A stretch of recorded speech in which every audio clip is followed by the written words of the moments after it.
Are you looking for inspiring conversations about faith, film, and life?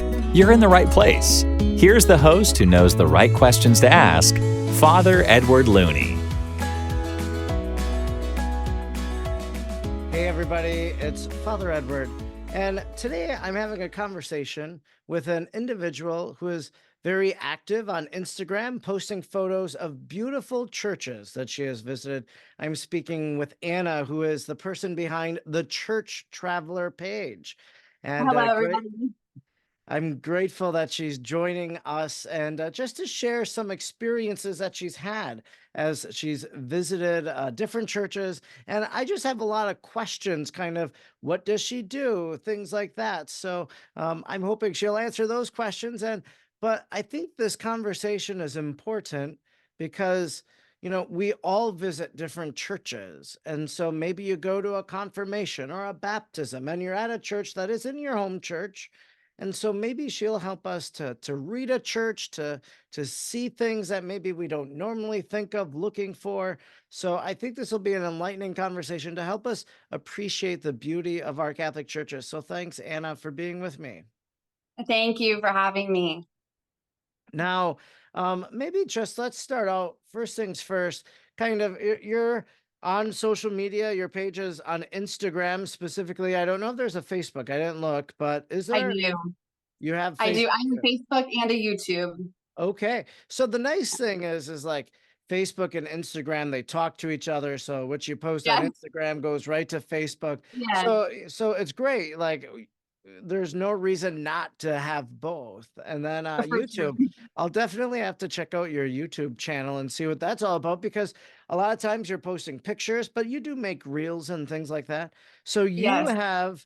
you've amassed 12.1 thousand followers, which, that's a pretty good size following. And it all started from posting pictures of churches. Is that exactly what this account is all about?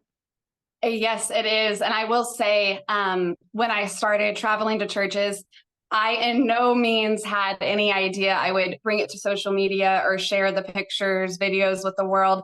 It was really more of like a personal quest journey I was on. And it kind of, I think one day, honestly, randomly, I just said, hey, I'm just going to start an Instagram and maybe post some of these beautiful pictures I have, because I have thousands. And it kind of carried on from there.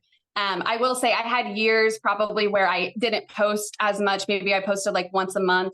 I had time. I have a busy schedule. I had time where I couldn't be on it as much as I wanted to. But in 2024, I feel like God has led me to really focus in on it and make sure I'm posting and making new videos, making pictures. And I get the most sweetest comments, messages of inspiring people to do the same in their hometown, and also offers to come visit their churches in their hometowns. So yes, the page is purely dedicated to just posting basically churches, and then some God things too, making your way back to God or a spiritual journey with Catholicism specifically. I like to promote on there too as well. Well, that's wonderful. So the Church Traveler began because you were going to churches, you were taking photos. Why not share them?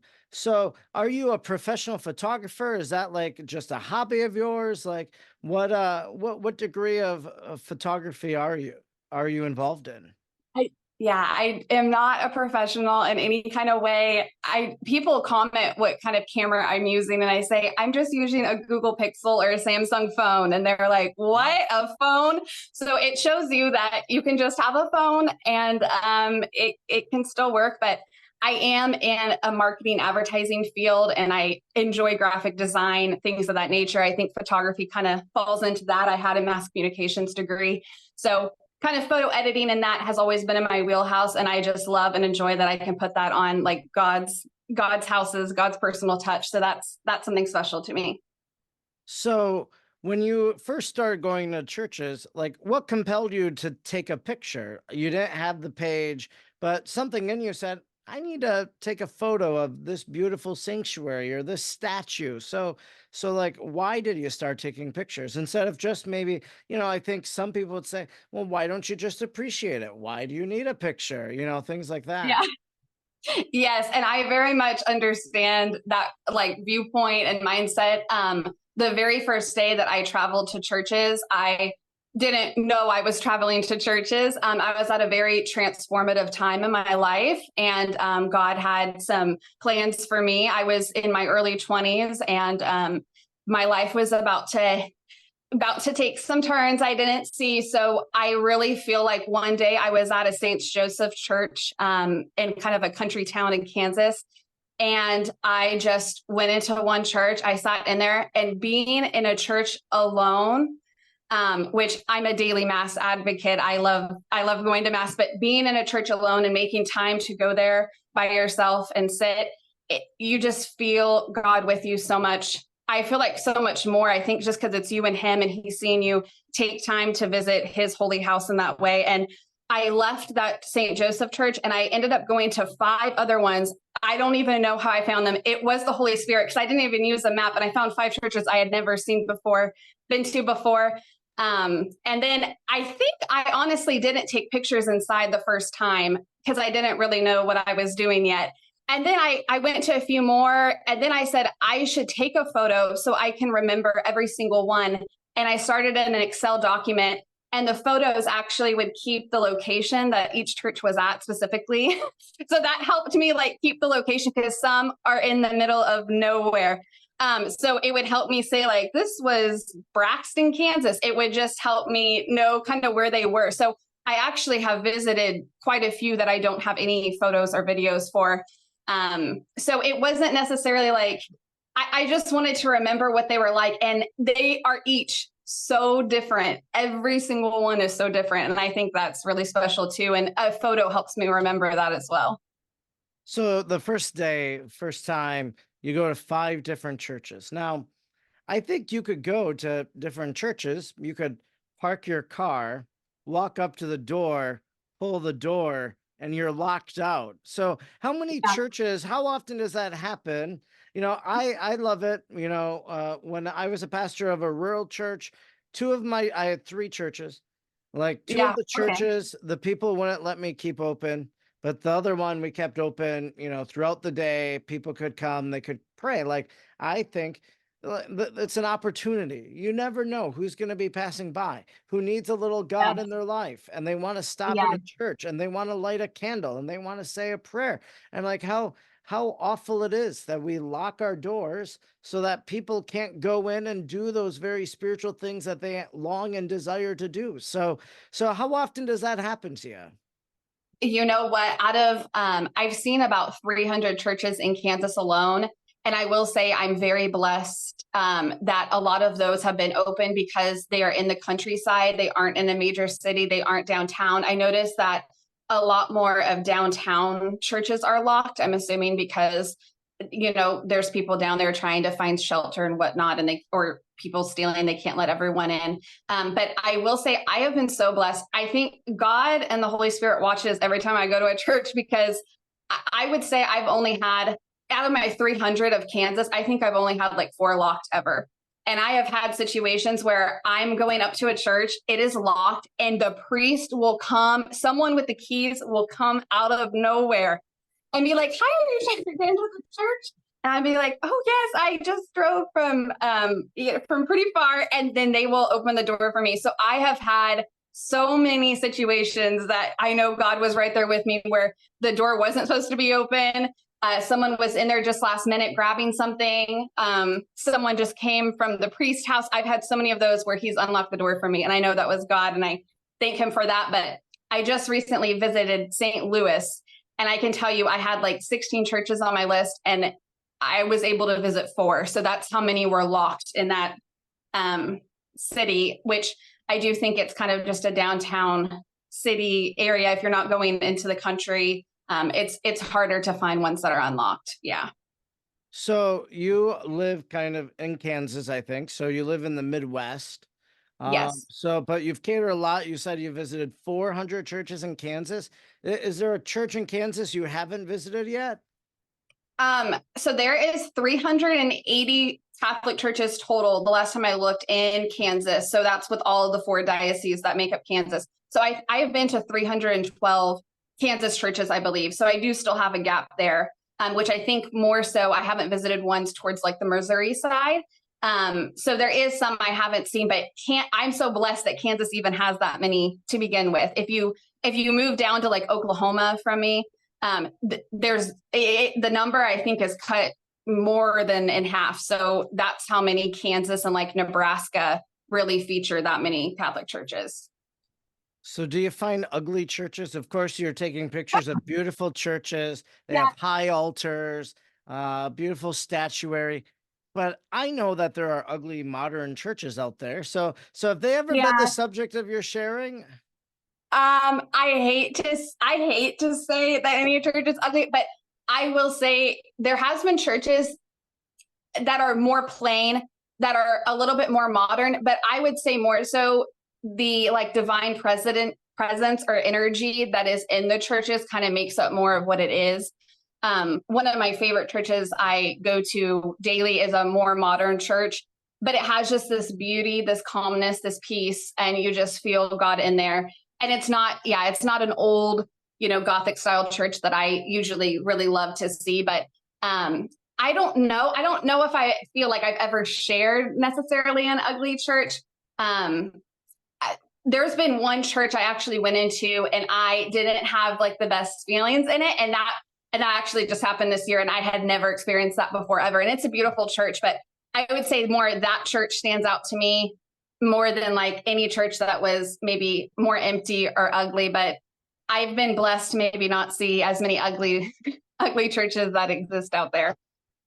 So you walk into one of the churches and you walk around and such. So how do you decide what to take a picture of? How many photos are you taking during one of these travels, during one of these visits?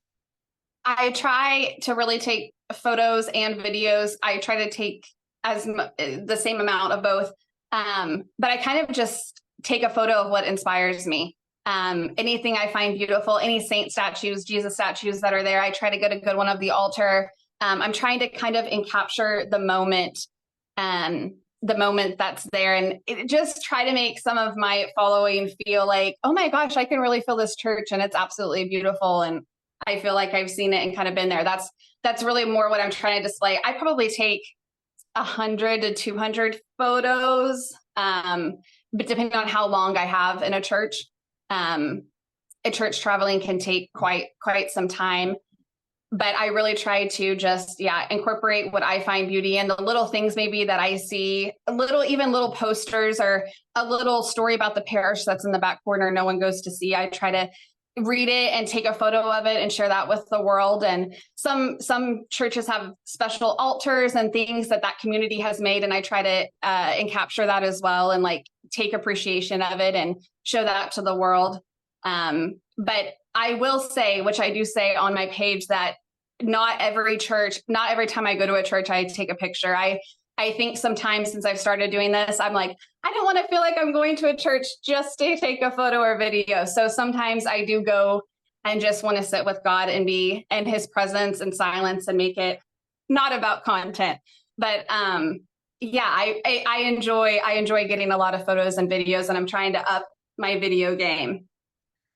Yeah, so you go into the church, you walk around, you take these photos, but then it's a moment of prayer, I'm willing to bet. So what do? Do you pray the rosary? Do you pray the Divine Mercy? Do you do a holy hour? Like, what does your prayer look like as you visit a church?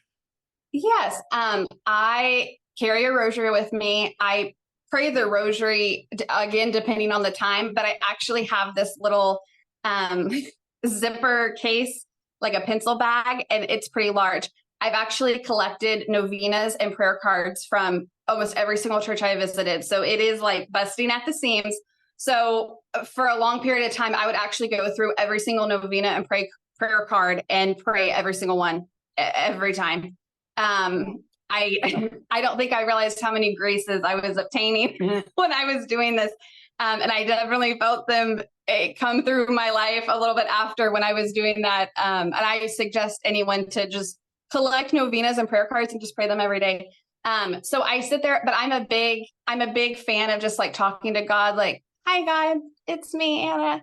And I just talk to him and, tell him what's on my heart. I thank him. I look up a lot of scripture. I really try to like focus on scripture when I'm in the church and kind of what scripture was speaking to me or what I felt God was speaking to me, and kind of write down my own notes on it. I'm a big writer. I have a journal and I kind of just write what I feel in the moment, and pray for people I know, pray for the souls in purgatory, and just pray about what my journey is here.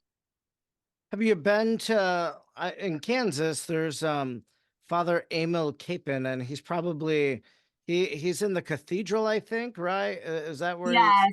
And then Yeah. he had his home parish in Pilsen. So Yes. have you been there? Is that a part of your Yes. visits? I have been there probably over 20 times, and I've actually taken multiple people, even that are not Catholic, to that church. I think the first time I went there, I took a person who was a coworker of mine, and she decided to travel. It's a bit of a travel for us, but we went up there, and I will say we experienced a little mini miracle to us at that church. We both had separated and gone to different holy water um, holy water cups. And when I dipped my one finger in the holy water, when I took it out, my whole entire arm was like soaking wet with water. And I know it sounds kind of weird, but it was an experience I will never forget. And it just felt like my whole hand and arm had been like doused in all of the water, even though it was just my finger to make the sign of the cross. I actually called that church to see if anyone had said the same thing, because she experienced the same thing being away from me at a different holy water station. So that was a really cool moment. They didn't answer the phone, so I don't know if that's a phenomenon there or not. But yes, that's a beautiful, beautiful church, a beautiful town. They do the Father Capon walk as well, where I think they walk like maybe 3 miles, maybe it's more. Maybe it's like 15 miles, but they do it like a 3-day stretch and walk to his church. It's a really, really cool thing. I would love to go one year, but they actually, a missionary group, I think here in Kansas, got his body from Hawaii and was able to fly him to Wichita, and they put him in the cathedral that is in downtown Wichita. So that's a pretty cool thing that he's like, I think he's on his journey to sainthood. I don't think he's a saint yet, but I love him so much. And I think that's so special. Yeah, people could travel to go see him in Wichita if they wanted. I think that's such a cool thing. You don't have to maybe be in Rome to see something like that. Yeah. So actually, as we record this, I have a priest friend who's going to be visiting next week. I live in Wisconsin, and Okay. so about maybe an hour from me is where a blessed James Miller, I think is his name, Guatemalan Okay. missionary. He's buried in the parish cemetery, an hour away from me. And so Oh, wow. I'm thinking like, oh, what's Father Nick and I? What are we gonna do? And I'm like, oh, maybe, because like you said, it's not every day you get to visit the Yeah. grave of a person Yeah. that the church has had a ceremony saying you are blessed, or you are Yeah. on the road to sainthood. So Yeah. there is something very special and unique about that for sure. Is there a favorite church that you visited? Yes, it's really hard to say, because Sure. like I said, they're all so different. But there is a St. Mary's, St. Benedictine church in Seneca, Kansas. I think the town is just the church. It's right on the border of Kansas and Nebraska, and it is absolutely so beautiful and breathtaking and light and airy, and it feels like heaven.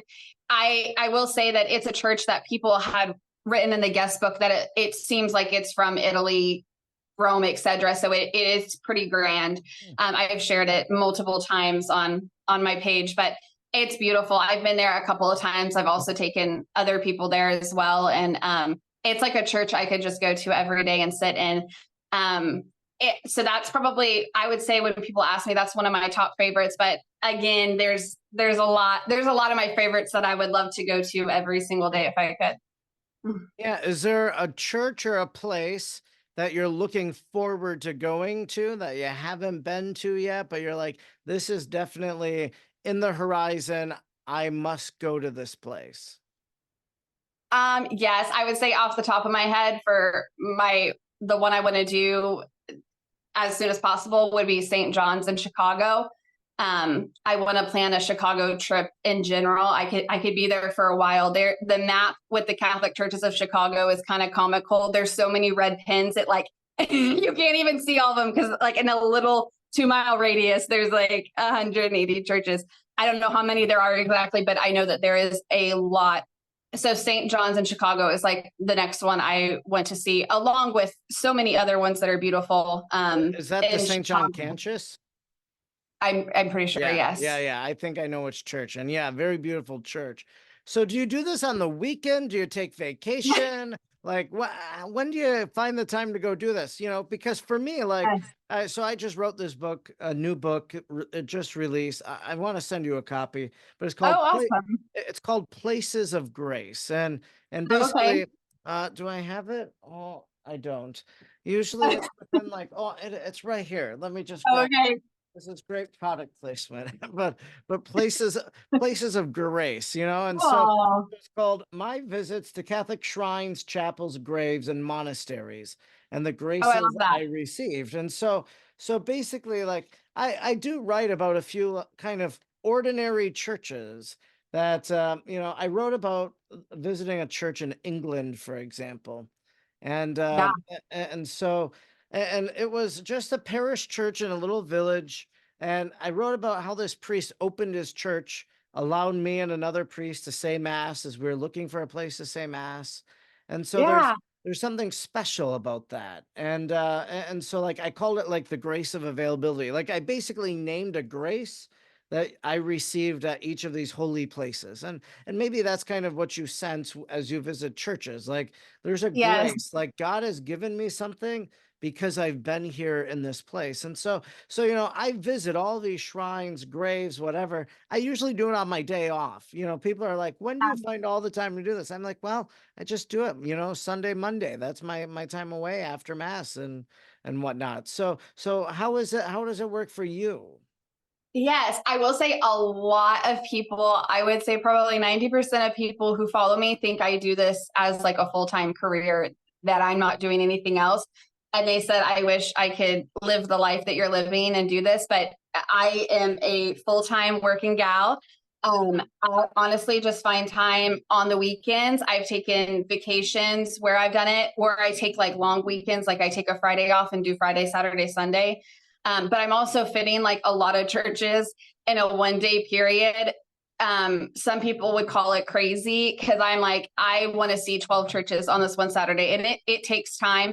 And I will go see those 12 churches. Like, kind of something comes over me. The Holy Spirit is in me large, and nothing can stop me on my when I'm really serious about seeing different church travels. But yeah, it's really, I've been lucky in Kansas that I can kind of travel an hour away, 45 minutes away, and see so many. Because sometimes that would not be the case for everybody. So I've been lucky that I can have certain days I take off, and yeah, time on the weekends, time on random days off that I can go and visit all of these, or different vacations that I've had. I've really just, yeah, fit it into my schedule.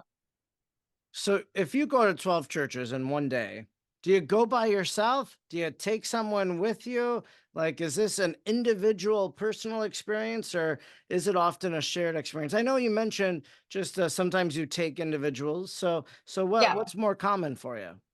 Oh, definitely me going by myself. Yeah, Yeah. and so you enjoy the drive, you listen to Yeah. audiobooks, podcast music, and you get to the places and you have a little time with, you have a little Jesus time. Yes. I will say I sometimes the drives I remember as much as the churches because it just seems like a holy time as well. And actually, on my drive on the way to the church, I do pray the rosary often, just in my car. Um, but I would say, yeah, 90% of the church travels have been by myself. Yes. And is there anything in particular you look for in the church? Like you're like, this is the one thing for sure I'm going to take a picture of. Because for example, so I'm a Marian theologian, and like this month on my Facebook, and I really should post it on Instagram too. And I don't know why I'm not, but maybe today I will. But Yeah.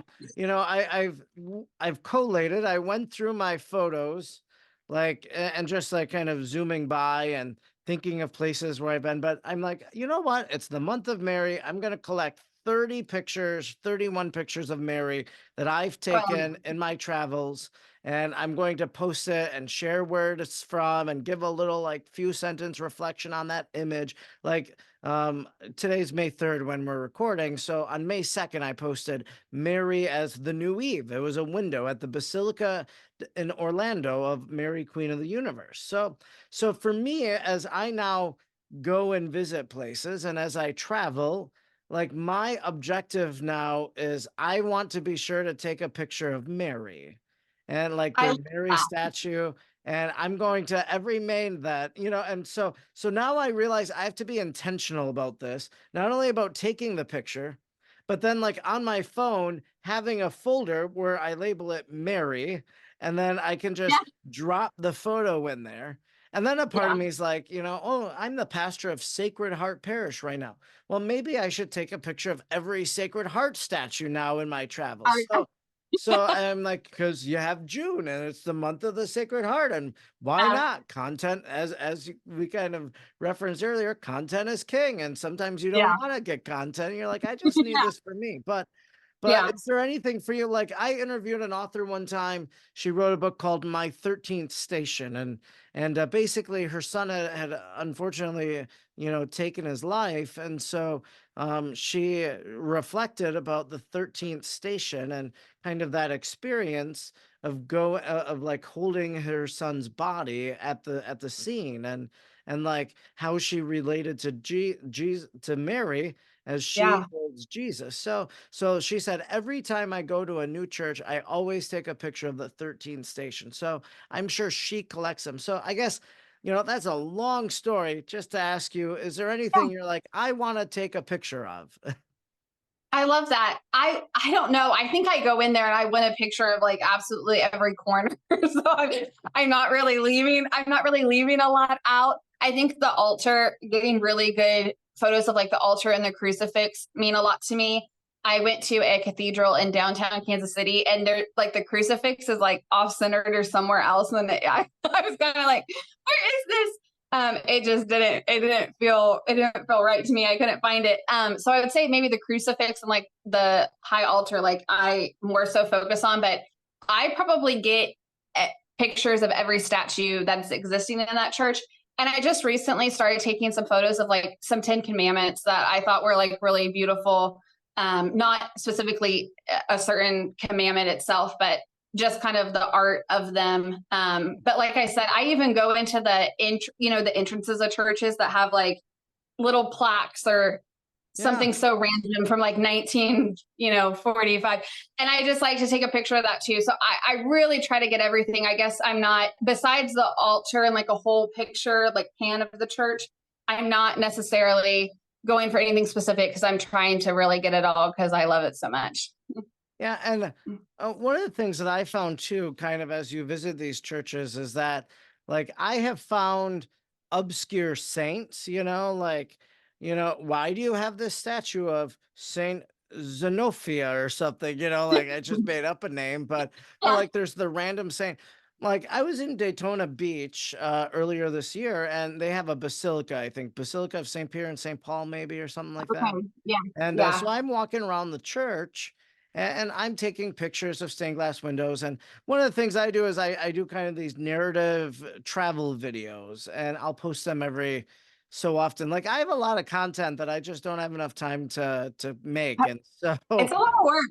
it is, putting it together. And I'm not as creative as people like you. Like I literally just use iMovie. I do a Um, voiceover telling the story of the place. So I'm yeah. very basic. But as I was walking around this basilica, they had a statue of Saint Charles Lwanga. He's like one of the Yeah. Ugandan martyrs. I'm like, well, Yeah. that's very bizarre. Of all the saints in Yeah. Catholicism, Saint Charles Yeah. Lwanga. Well, So I'm driving to St. Augustine and I'm driving down the road and well, there's the Ugandan flag. So obviously there's a Oh, Ugandan community in the there's yeah, area. yeah. And so that's kind of like a homage then to their people and to their intercessor, to their saint. And so like have you encountered kind of like a saint that you didn't know about or something like that? Just kind of like you learned something, I guess, as you visited a church. Yes. So specifically, which this is like 7 or 8 years ago, there's a church in Nebraska. It's off of Omaha, Nebraska, and to the side of it, when you walk in, there is like this huge shrine in a glass like box, and I know the saint now, but I did not know it then, and he is a little bit more obscure, and I don't know if I pronounce it right. It's like Saint and Alpha. St. Um, Alphonsus Liguori? Okay, him. Yes. Okay. I was not as familiar with him, and they had such a dedication and like shrine to him. And I was like, oh my gosh, I have to look up who this is and like learn more about him. Which I think I now know a lot more saints than I maybe did at that time. But I think that community, is he Italian? Was a little Italian community, so they maybe had him in there. But that church specifically had like a Lucy statue that was beautiful, amazing, a Saint Anthony statue that was amazing, and they also had a Saint Philomena statue, which at that time not a lot of people knew who she was. So I was kind of shocked to see her there, as she is one of my favorite saints, and I feel like she found me a little bit on my journey. So that church had really cool saints. So that's one story that stood out to me, because I was like, wow, they really have like a whole setup for him, and it was beautiful, and you could feel its presence around it. So it was, how do you pronounce his name again? Saint Alphonsus Liguori, the author of the Saint Glories of Mary. Okay, how cool. Is he really well known? I would say he's known to people who know, but unknown to people who live their life just going to mass, you know? So like if Okay. you know, you know. Okay. Yeah, I did not know who he was at the time. Yeah. So another thing that I love about visiting churches, I love stained glass windows. So Yeah. like if you ever make it to Wisconsin, you have to go to Holy Hill and just, you know, it's a Okay. basilica, beautiful stained glass windows. You'll love it. It's very photographic. And so um but but yeah, I guess have you been impressed by the stained glass windows? Because there's different degrees of stained glass windows. There's the simpler stained glass windows. There's maybe the little symbols in the windows. Then there's the Yeah. like just the saint and you know, kind of saying this is the saint. Then you get like basic like almost pictures where it's telling this life of the story of the Bible or an individual. And that's really the whole way stained glass windows came about. They were the poor man's Bible. They were to teach the story of the scriptures when people couldn't read. And so, Yeah. what's your impression of stained glass windows from your visits? Um, I love them as well, and I try to get so many pictures of videos of them too. I will say I feel like I am so blessed here in Kansas specifically, because I feel like almost every church has absolutely amazing, outstanding stained glass windows that are a whole story, very depicted, very detailed, absolutely beautiful. I would say there's a Saint Teresa of Avila in Hutchinson, Kansas. Their stained glass windows, I think, have a special recognition to them.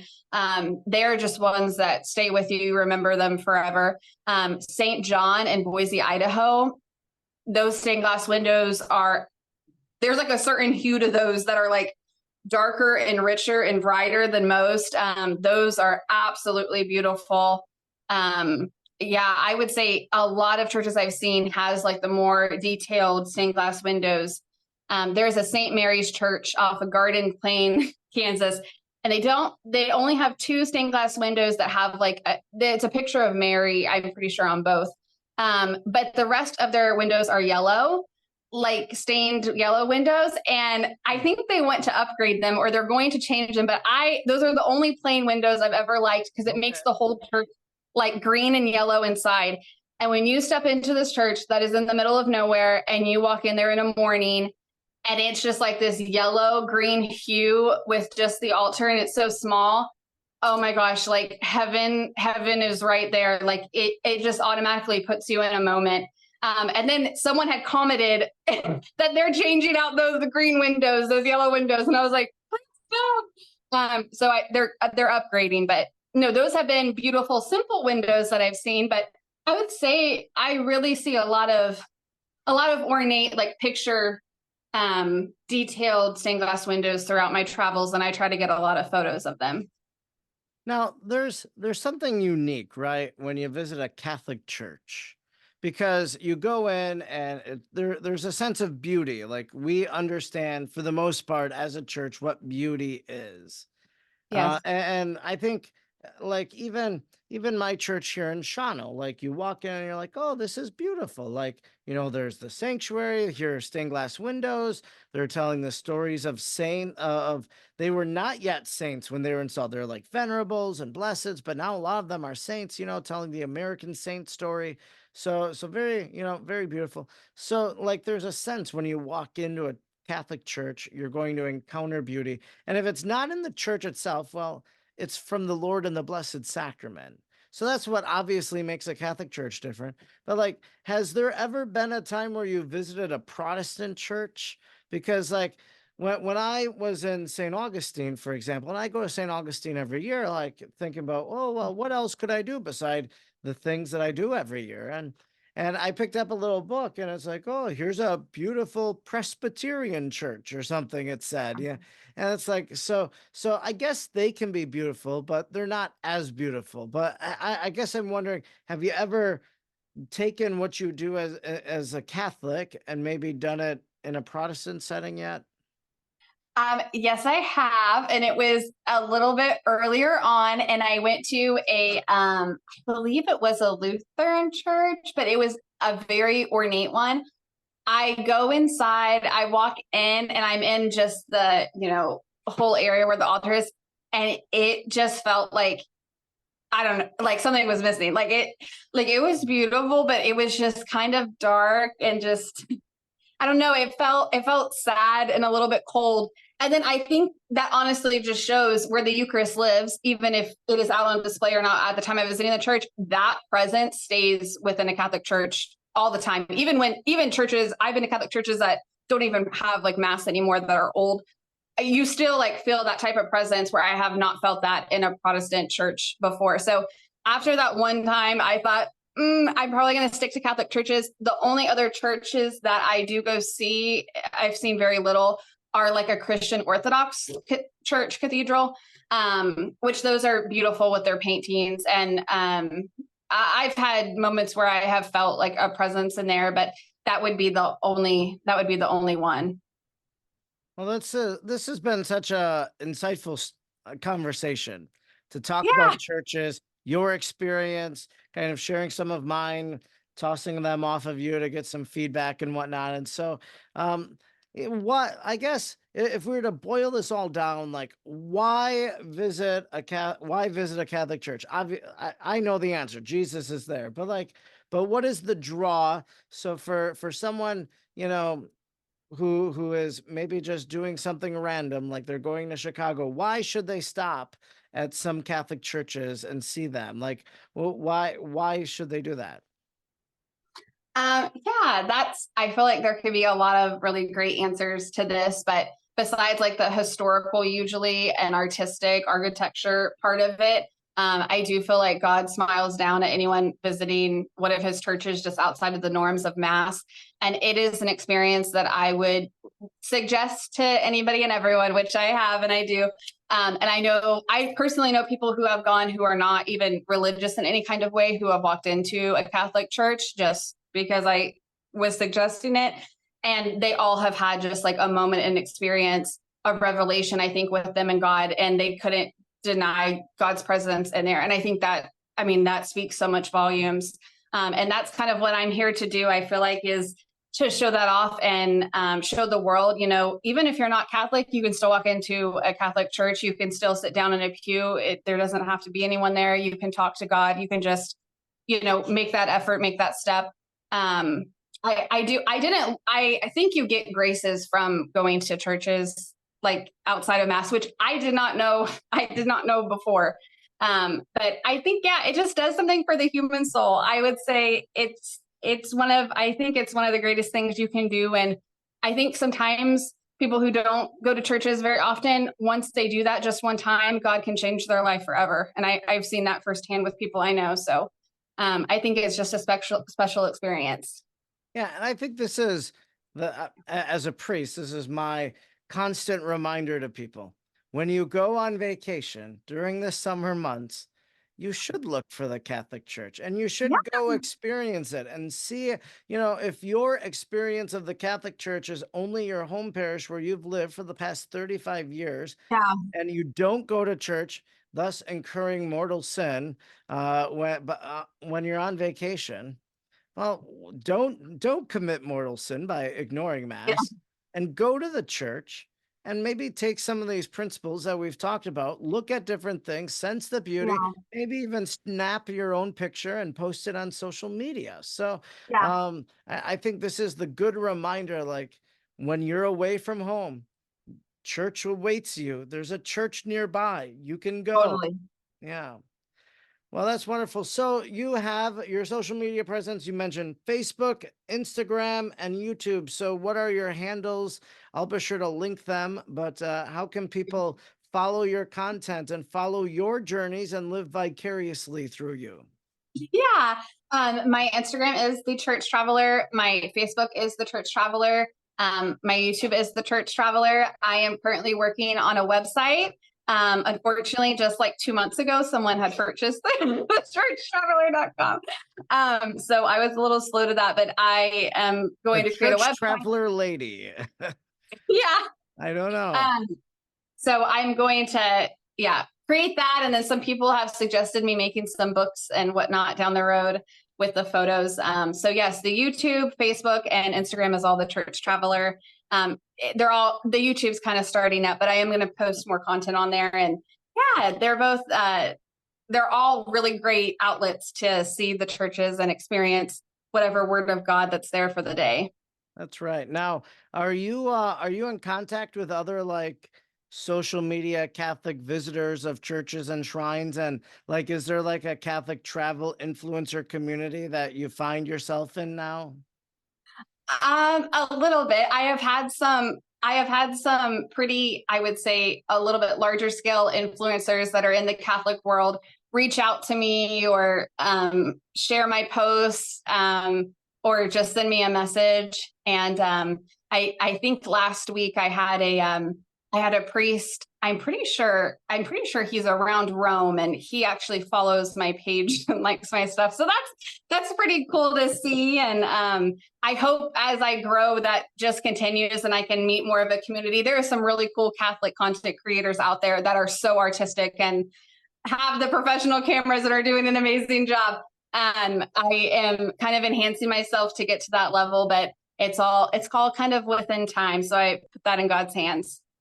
Yeah, definitely. It's always interesting when you start something, even like this podcast. We're now like in the episodes of the 270s, I think. So, of course, I had a different name for 250 episodes and now a new name, but all of them archived. But it's interesting, just as kind of a person that asks questions and has conversations, to see my own development, my own growth as an interviewer over the years. And and you see how it changes, because I was a strict originalist. I'm like, it has to be audio. I am rejecting video, like video podcasts are nonsense. But you're like, no, I'm missing people if I don't do the video. So like, people will only listen to you on YouTube, and people will only listen to you on Apple Podcasts. People are stuck in their ways, and we need to meet them there. And that's probably why you have all of those platforms, right? So Yes. this has been a wonderful, engaging conversation. I hope you do make it up here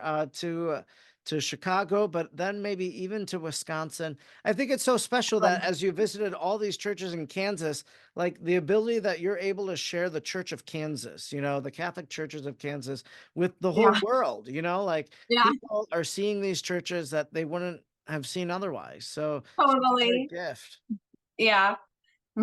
I think that's one of the coolest things, because a lot of these, like, obviously I plan to make it to Europe one day and go to Rome and see all these big ones and Portugal and whatnot. But a lot of those you do see out, on social media out in the world. And I love that I'm taking photos and videos of a little church 15 miles outside of a highway in Kansas that no one would ever see, and it gets to have a little spotlight.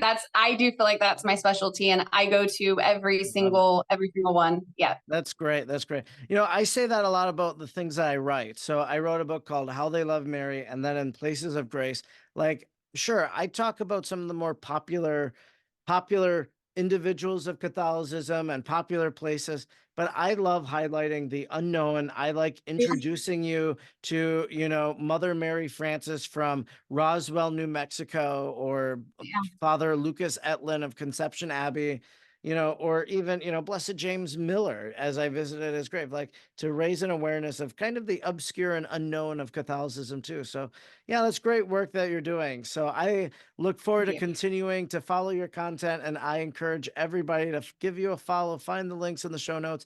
And thanks so much, Anna, for joining me today. Thank you. Thank you so much. If you liked today's episode, be sure to subscribe, rate, and review wherever you're listening. And don't forget to stay up to date with what Father Edward is doing by following him on Facebook, X, or Instagram at the handle @FrEdwardLooney. Thanks for listening, and please join Father Edward again next time for another inspiring conversation.